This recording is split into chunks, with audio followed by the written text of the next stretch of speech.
பலவீனங்கள் எல்லாவற்றையும் ஆண்டவர் எடுத்து போட்டு அவருடைய உற்சாகத்தினால ஆண்டவர் நம்மை நிரப்ப போகிறார். கிறிஸ்தவ வாழ்க்கையிலே ரொம்ப நெகட்டிவான ஒன்று அப்படின்னு சொன்னால் என்னன்னா இந்த சோர்வு தான். சோர்வுன்ற ஒன்று தான் மிகப்பெரிய ஆபத்து. என்ன பண்ண போகிறோம், இனி என்ன செய்ய போகிறோம், எதுக்கு இந்த மாதிரி ஓடிட்டு இருக்கிறோம், என்ன வாழ்க்கை, எதுக்கு வாழணும், இந்த மாதிரி ஒரு சோர்வு நமக்குள்ளே வந்துச்சு அப்படின்னு சொன்னால் அந்த சோர்வு நமக்கு ஒரு பெரிய ஆபத்தாக மாறிடும். அதைத்தான் வேதம் சொல்லுகிறது, நீ ஆபத்து காலத்தில் நீ சோர்ந்து போவாயானால் உன் பெலன் குறுகிட்டு அப்படின்னு ஆண்டவர் சொல்லுகிறார். அதனால ஆண்டவர் சோர்வை பார்த்துட்டு அமைதியாக இருக்கிறவர் அல்ல. எலியா சோர்ந்து போய் அவ்வளோதான் போதும் அப்படின்னு சொல்லும்போது கூட ஆண்டவர் என்ன சொல்கிறாருன்னா, இல்லை நீ போக வேண்டிய தூரம் வெகு தூரம். அதனால் நம்மை ஆண்டவர் உற்சாகப்படுத்துவதற்கு நிறைய முயற்சி எடுப்பார். எப்படியாவது நம்மளை உற்சாகப்படுத்தணுன்றதுக்காக தான் ஆண்டவர் அவருடைய வார்த்தையினால் நம்மை தேற்றுகிறார். ஆனால் நம்மை இடம் கொடுக்காட்டா நம்மை சோர்விலிருந்து ஒருவருமே வெளியே கொண்டு வர முடியாது. ஒரு சோர்விலிருந்து ஒரு தேவனுடைய பிள்ளையை வெளியே கொண்டு வரணும்னா ரொம்ப முயற்சியை ஆண்டவர் எடுக்கிறதல்ல, நம்ம இடம் கொடுக்கணும். நம்ம இடம் கொடுக்காம சோர்விலிருந்து வெளியே வர முடியாது. வேதம் சொல்கிறது, ஆண்டவர் முதல் விசை எலியாவை தட்டி எழுப்பி போஜனத்தை கொடுத்து எழுந்துரு நீ போகணும், ரொம்ப தூரம் போகணும்னு சொல்லும்போது அந்த எலியா என்ன சொல்றாருன்னா திரும்பி படுத்து கொண்டார் அப்படின்னு வேதம் சொல்லுது. அவ்வளோதான். அந்த சோறு திரும்ப அவர் மறுபடியும் தட்டி எழுப்புறார். அதனால ஆண்டவர் நம்மை சோர்விலிருந்து வெளியே கொண்டு வருவதற்கு கர்த்தர் முயற்சி எடுப்பார். இந்த சத்தத்தை கேட்கிற நீங்கள் ஒருவேளை 10 வருஷத்துக்கு முன்னாடி ரொம்ப உற்சாகமான ஒரு நபராக இருந்திருக்கலாம். கடந்த மாதம் வரைக்கும் ஒருவேளை உற்சாகமான நபராக இருந்திருக்கலாம். ஆனால் இப்போ ஏதோ ஒரு சோர்வு உங்களுக்குள்ள வந்திருக்கலாம். நம்ம என்னத்தை பெருசாக சம்பாதிக்க போகிறோம், நம்ம என்னத்தை பெருசாக வாழ போகிறோம் அப்படின்ற சோர்வு. ஆனால் அந்த சோர்வுக்கு நீங்கள் உங்களுடைய இருதயத்தை சாய்க்கவே கூடாது. நீங்கள் சோர்வுக்கு பின்னாடி போகவே கூடாது. அந்த மாதிரி ஒரு சோர்வுக்கு பின்னாடி போயிட்டீங்கன்னா நீங்கள் கர்த்தர் உங்களை கொண்டு செய்ய நினைத்த எதையுமே செய்ய முடியாது. அதனால இந்த மாதத்தில் நான் நம்புகிறேன், கர்த்தர் நமக்கு ஒரு உற்சாகமான ஆவியை கர்த்தர் நமக்கு தரப்போகிறார். சங்கீதக்காரன் ஜெபித்தது போல உற்சாகமான ஒரு ஆவி என்னை தாங்கும்படி செய்யும். அப்படியே கைகளை எல்லாரும் மேலே உயர்த்தி சத்தமா ஒரு 10 டைமாவது சொல்லுங்க, உற்சாகமான ஆவி என்னை தாங்கும்படி செய்யும். சொல்லுங்க, உற்சாகமான ஆவி, முழு பலத்தோடு உற்சாகமான ஆவி என்னை தாங்கும்படி செய்யும். உற்சாகமான ஒரு ஆவி. ஆண்டவரே, என்னை பலப்படுத்துகிறவர் அல்லவா, என்னை தட்டி கொடுக்கிறவர் அல்லவா. ஆண்டவரே, பிசாசு என்னை முடங்கி படுக்க செய்யும் போது என்னை எழுப்பி விடுகிற ஒரு நல்ல தேவன் அல்லவா. இப்பொழுது அந்த அற்புதம் எனக்கு நடக்கட்டும். ஒரு உற்சாகமான ஆவி இந்த மாதம் என்னை சூழ்ந்து கொள்ளட்டும். சோர்வுகள் வெளியே கடந்து போகட்டும். ஆமென், ஹல்லேலூயா. சேர்ந்து ஒரு சில பாடல்களை பாடி ஆண்டவருடைய நாமத்தை மகிமைப்படுத்துகிறோம். நன்றி என்று சொல்லுகிறோம். நாதா, நாளெல்லாம் ரொம்ப அழகான பாடல். எல்லாரும் சேர்ந்து கரங்களை தட்டி பாடி ஆண்டவரை மகிமைப்படுத்த போகிறோம். எல்லாரும் சேர்ந்து கரங்களை தட்டி ஹல்லேலூயா, உற்சாகமாய் கரங்களை தட்டி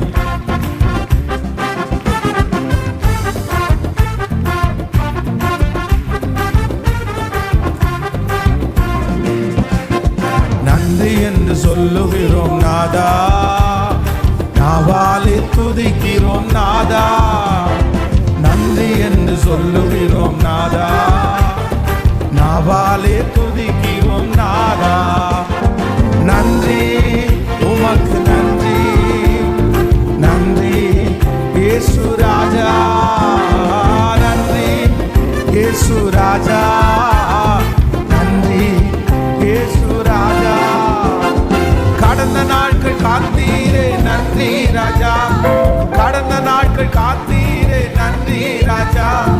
புதிய நாளை தந்தீரே நன்றி ராஜா, புதிய நாளை தந்தீரே நன்றி ராஜா. நன்றி என்று சொல்லுகிறோம் நாதா, நாவாலே துதிக்கிறோம் நாதா. பாடும் நன்றி என்று சொல்லுகிறோம் நாதா, நாவாலே துதிக்கிறோம் நாதா. ஆபத்திலே காத்தீரே நன்றி ராஜா, ஆபத்திலே காத்தீரே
இருக்கையில நாங்க சோர்ந்து போவதில்ல.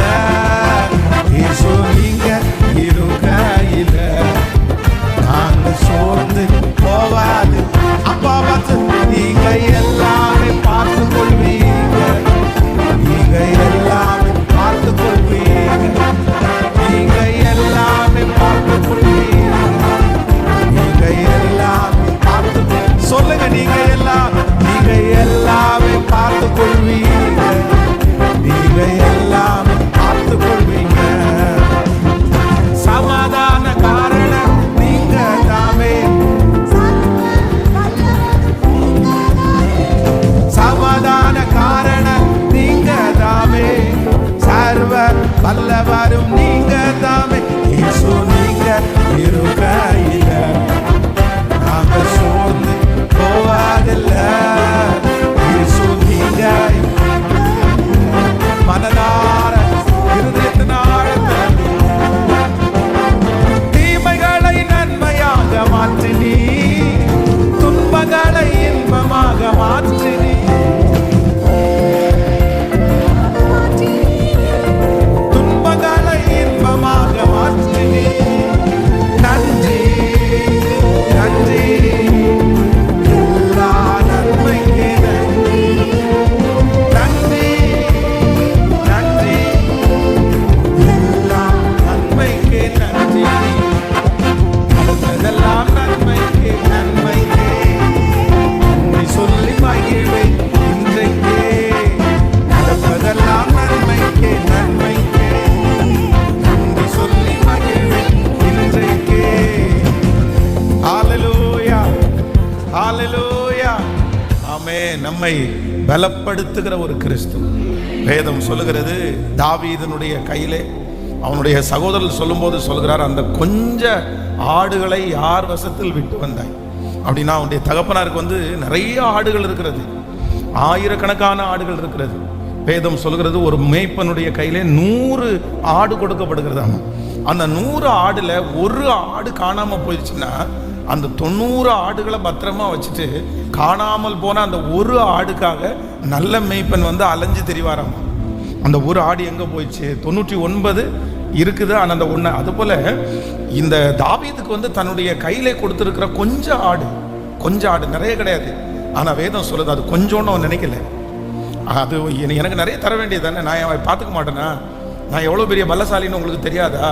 ஆனால் வேதம் சொல்லுது அந்த கொஞ்சம் ஆடுகளிலே வேதம் சொல்கிறது ஒரு விசை சிங்கம் ஒரு விசை கரடி.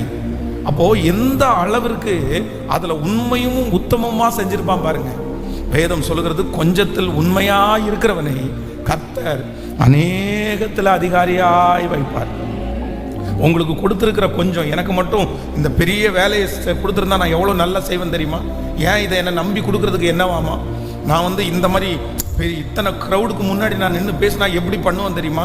என்ன ஏன் நம்ப மாட்டேங்கிறாங்க அப்படின்னு. ஆனால் உண்மையிலேயே ஆண்டவர் எங்கே பார்க்குறாரு அப்படின்னா, நீங்கள் உங்களுக்கு கொடுத்துருக்கிற கொஞ்சத்தில் எவ்வளோ உண்மையாக இருக்கிறீங்கன்றதை ஆண்டவர் பார்க்குறாரு. உங்களுக்கு கொடுக்கப்பட்டிருக்கிற அந்த சின்ன வேலையில், அந்த சின்ன ஆஃபீஸில், அந்த சின்ன க்ரௌடில் நீங்கள் எவ்வளோ உண்மையாக இருக்கிறீங்கன்றதை ஆண்டவர் பார்க்குறாரு. அதில் உண்மை இல்லை அப்படின்னு சொன்னால், அதில் சின்சியராக நம்ம இல்லை அப்படின்னா கண்டிப்பாக பெரிய பொறுப்புகள் நமக்கு கிடைக்கும்னு நம்ம நினைக்கவே முடியாது. கடந்த சில நாட்களுக்கு சில மாதங்களுக்கு முன்பாக பார்த்தீங்க அப்படின்னு சொன்னால், ஒரு சின்ன ஒரு கூட்டத்தில் பிரசங்கம் பண்ணினேன். கிட்டத்தட்ட ஒரு 1.5 மணி நேரம் அந்த பிரசங்கம் பண்ணுவதற்காக எனக்கு கொடுத்துருந்தாங்க. அப்போ அந்த 1.5 மணி நேரத்தில் அவங்க அட்டன் பண்ணுறவங்க எத்தனை பேர் அப்படின்னு சொன்னால், ஒரு 40-30 பேர் அந்த மாதிரி தான் அட்டன் பண்ணியிருப்பாங்க, அந்த ப்ரேயரில் அட்டன் பண்ணியிருப்பாங்க. ஆனால் அந்த 30 பேரும் அந்த ப்ரேயரில் அட்டன் பண்ணும்போது நான் ரொம்ப அன்னைக்கு தொண்டை வேற கொஞ்சம் கஷ்டமாக இருக்குது. ஆனால் உயிரை கொடுத்து பிரசங்கம் பண்ணுறேன். ரொம்ப சத்தம் போட்டு கத்தி அப்படியே அவங்கள எப்படியாவது ஒப்புற வகை வச்சு அவங்களுக்காக பாட்டு பாடி இந்த மாதிரி நிறைய செஞ்சு ஒரு 1.5 மணி நேரம் முடிச்சுட்டு வந்த உடனே ஒருத்தர் என்னை சொல்கிறாரு, இந்த இவ்வளோ சின்ன க்ரௌடுக்கு நீங்கள் சிம்பிளாக நடத்தினா போதுமே, நீங்கள் எதுக்கு இதுக்கு உயிரை கொடுத்து பிரசங்கம் பண்ணீங்க, நீங்கள் எதுக்கு உயிரை கொடுத்து பாட்டு பாடுறீங்க அப்படின்னு அவர் சொன்னார். அப்போ உண்மையிலே இப்போ இல்லை, இந்த ஊழியம் ஆரம்பத்திலிருந்து சின்ன க்ரௌடு பெரிய க்ரௌடு, சின்ன ஊழியம் பெரிய ஊழியம்னு பலிபீடத்திலேருந்து சொல்கிறேன், கண்டிப்பாக நினச்சதே இல்லை. எப்படி நினைச்சிருக்கிறோம் அப்படின்னா, அந்த ஒரு நபருக்காக அந்த ஒரு நபருக்காக ஆண்டவர் வந்து அவ்வளவு தூரம் டிராவல் பண்ணி போவாரே. ஆனால் அந்த ஒரு மனிதனுக்காக ஆண்டவர் வந்து அவ்வளவு சிரமம் எடுத்து கர்த்தர் செய்வாரே. ஆனால் நம்ம ஏன் செய்யக்கூடாது? அதனால ஆண்டவருடைய பிள்ளைகளை, நீங்க கொஞ்சத்துல உண்மையா இருங்க. அதை வந்து நீங்க வந்து அசால்ட்டா நினைக்காதீங்க, அதை வந்து சின்னதா நினைக்காதீங்க. நான் படித்த படிப்புக்கு இந்த பொறுப்பை எனக்கு கொடுக்குறாங்களே, நான் இருக்கிற பொசிஷனுக்கு இந்த மாதிரி எனக்கு தர்றாங்களே அப்படின்னு நீங்க வந்து ஒரு காலமும் அப்படி நினைக்காதீங்க, ஒரு காலமும் நினைக்காதீங்க. நான் நம்புறேன், ஆண்டவர் உங்களை நம்புறது எதில் தான் இருக்கும் அப்படின்னா, அந்த சின்ன பொறுப்பில் தான் ஆண்டவர் உங்களை பெரிய காரியத்திற்காக கர்த்தர் நம்புவார்.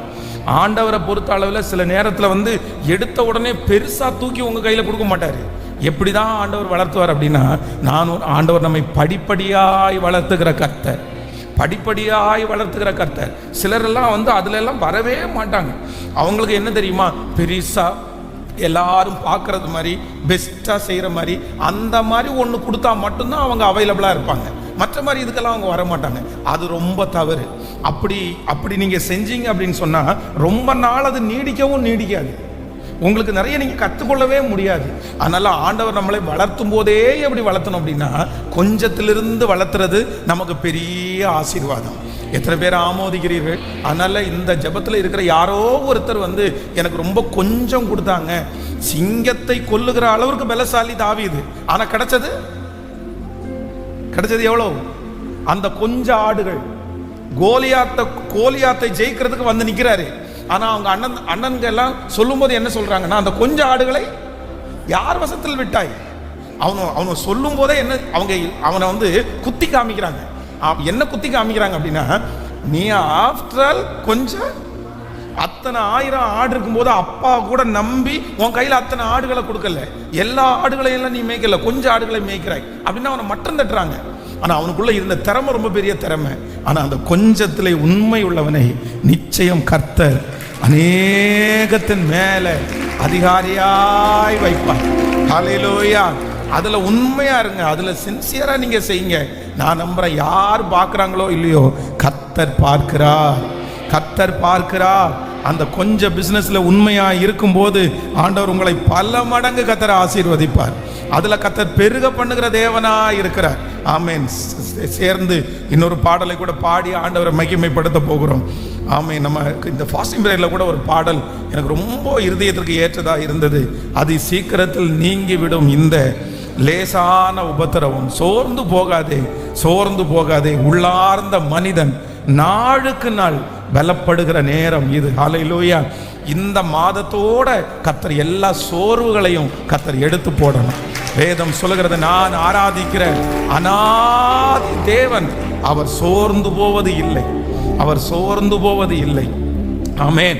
38 வருடமாக தன்னுடைய மனைவி அவருடைய கணவனுக்காக ரட்சிப்புக்காக ஜோம் பண்ணி ரொம்ப சோர்ந்து போய் இனி ஜோம் பண்ண மாட்டேன்னு ஒரு முடிவுக்கு வந்தாங்களாமா. கிட்டத்தட்ட ஒரு 20 ஆண்டு ஆன உடனே இவங்களுக்கு ரொம்ப சோர்வாயிடுச்சு. இனியும் ரட்சிக்கப்பட்டு என்ன பண்ண போறாங்க? 20 வருஷமா திருந்தாதவரா இனி திருந்த போறாரு. ஆனா அவருடைய 38வது திருமண இதுல ரட்சிக்கப்பட்டாராம். அப்போ அவங்க மனைவியே ஒரு காலத்துல சோர்ந்து போய் இவர் இனி ரட்சிக்கப்பட மாட்டார்னு முடிவெடுத்தாலும், ஆண்டவர் மட்டும் அந்த மனுஷனுடைய விஷயத்துல என்ன பண்ணலைன்னா சோர்ந்து போகல. நீடிய பொறுமை உள்ளவராயிருந்து சொல்லுங்க, பொறுமையா இருக்கிறாரமா? நீடிய பொறுமை. இப்போ நீங்க ஆண்டவரா இருந்தீங்கன்னு வச்சுங்களேன், எப்படி இருந்திருப்பீங்கன்னு நினைக்கிறீங்க? ஆண்டவர் இருக்கிற அந்த போஸ்டிங்க உங்க கையில கொடுத்திருந்தா நீங்க என்ன பண்ணிருப்பீங்கன்னு நினைப்பீங்க? உண்மையிலே நாங்க யாரும் உயிரோடு இருந்திருக்க மாட்டோம்.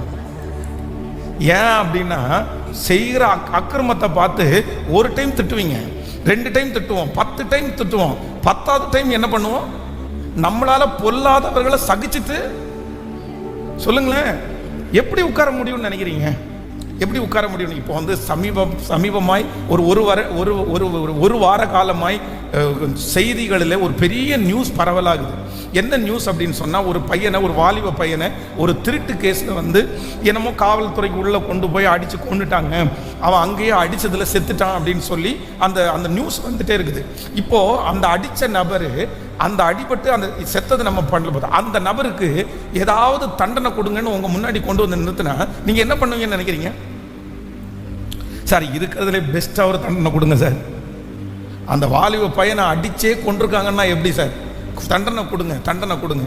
இது ஒரு விதத்தில் இருக்கட்டும். இதே போல இந்த உலகத்தில் நடக்கிற மனிதர்கள் செய்கிற தவறுக்கெல்லாம் அவர் தண்டிச்சிருந்தாருன்னா, ஆனால் ஆண்டவர் என்ன பண்றாரு அப்படின்னா, நம்ம மனம் திரும்புவதற்காக நீடிய பொறுமையா இருக்கிறார்.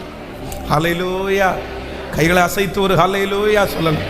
அதனால ஆண்டவரிடத்துல சொல்லுங்க, ஆண்டவரே எனக்கு இனி சோர்வு என்ன பண்ணக்கூடாதுன்னா, நான் ஆராதிக்கிற அநாதி தேவன் நீர் சோர்ந்து போகிறது இல்லை.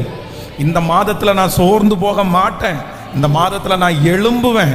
கர்த்தருக்கு காத்திருக்கிறவர்கள் இந்த மாதம் புது பலன் அடைவார்கள். தங்கள் செட்டைகளை அடித்து உயரே எழும்புவார்கள். அவர்கள் நடக்கலாம், அவர்கள் ஓடலாம், ஆனால் அவர்கள் சோர்ந்து போக மாட்டார்கள். ஹல்லேலூயா. சேர்ந்து கரங்களை தட்டி பாடி ஆமென். உள்ளார்ந்த மனிதனை கர்த்தர் புதிதாக்குகிறார் நேரம் இது. ஹல்லேலூயா. எல்லாருடைய கரங்களை தட்டி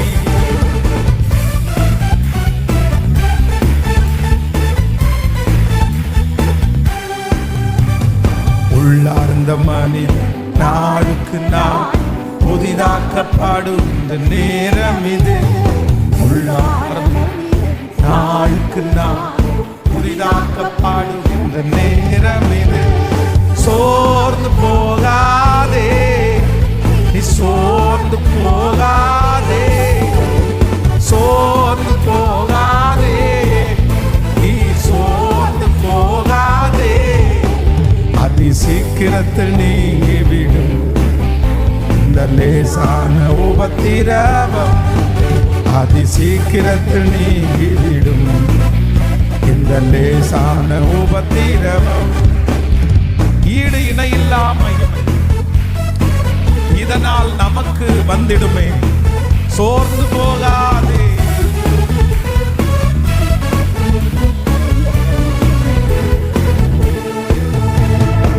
ஈடு இணை இல்லா மகிமை இதனால் நமக்கு வந்திடுமே. ஈடு இணை இல்லா மகிமை இதனால் நமக்கு வந்திடுமே. சோர்ந்து போகாதே, சோர்ந்து போகாதே, சோர்ந்து போகாதே, நீ சோர்ந்து போகாதே. அதி சீக்கிரத்தில் நீங்கிவிடும் இந்த லேசான உபத்திரம். பாடும் சீக்கிரத்தில் நீங்கிவிடும் இந்த லேசான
அழைத்தவர் நீ.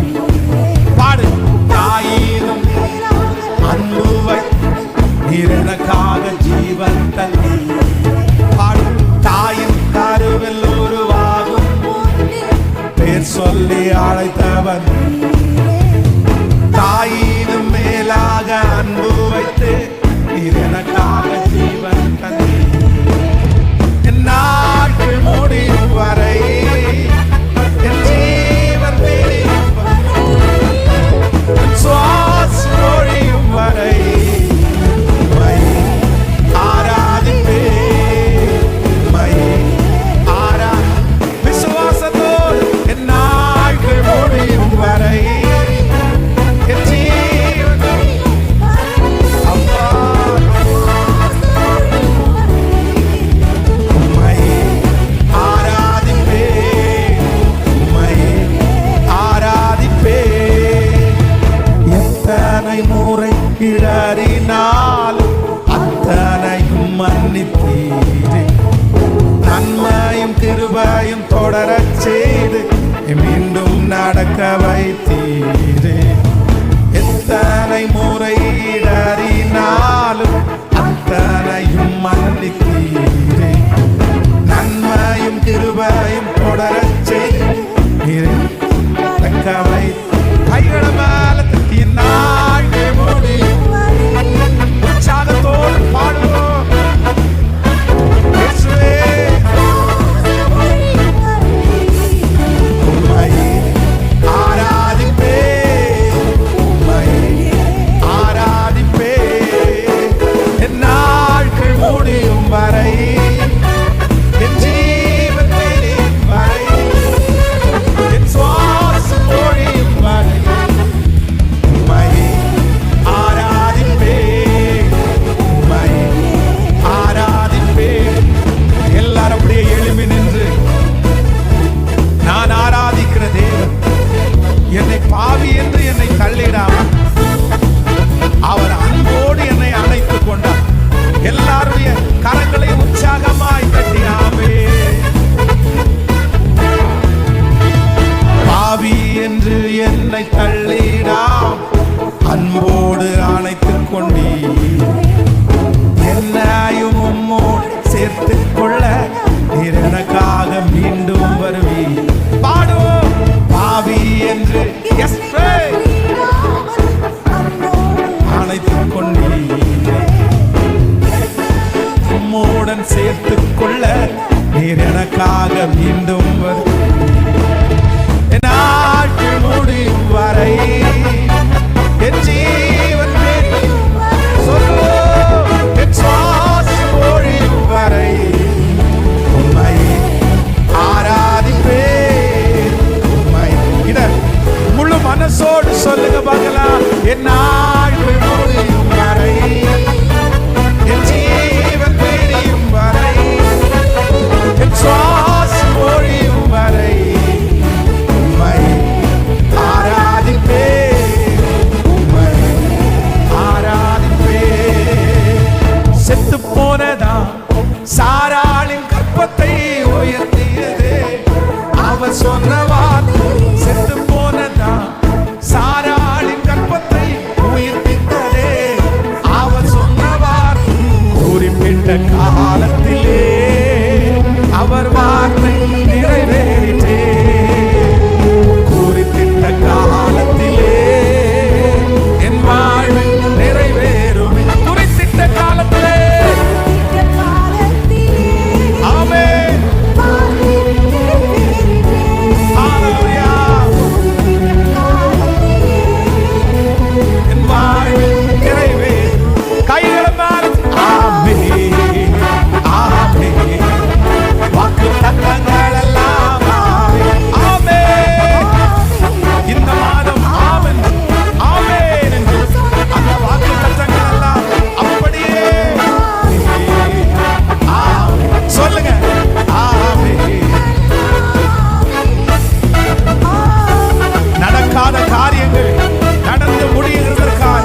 வாக்கு தத்தங்கள் எல்லாம் நான் நம்புறேன் ஆண்டவரே, நான் நம்புறேன் ஆண்டவரே. நீர் சொன்ன ஒரு வார்த்தை கூட தரையில விழாது.